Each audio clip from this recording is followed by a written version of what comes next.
Did a software update break the Qtcf module DLL? I'm Sophie Chen, a Windows system specialist.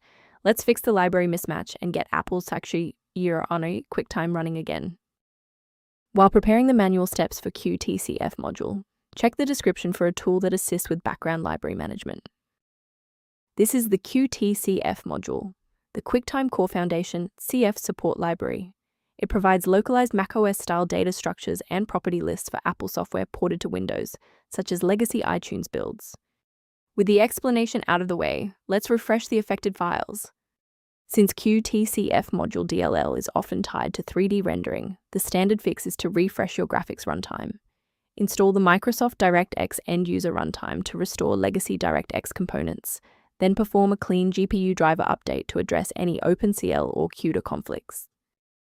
If the installer was unable to bridge the gap, we will move to phase 2 of our diagnostic to refresh the system's memory. A simple restart can resolve file-in-use errors that mimic a missing Qtcf module message. It's a low-effort step that ensures your operating system starts with a clean execution stack.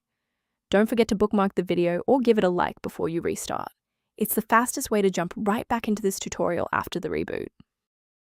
With the reboot complete, check your status. If you're still seeing that error, here is the next phase of the fix. Remember, you can pause the video at any time. Since that library file is still unresponsive after the restart, we'll run a repair on the coding environment.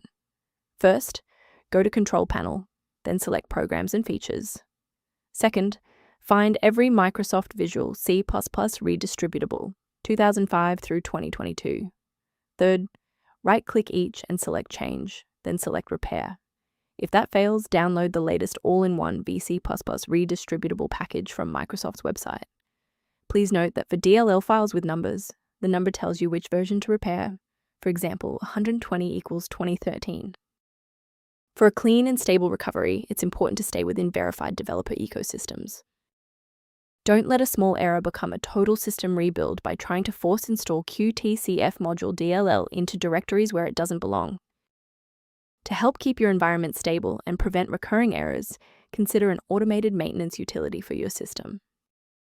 Resolve library inconsistencies and review system architecture using the reference below for information related to your Qtcf module environment. Thank you for trusting us with your system repair today.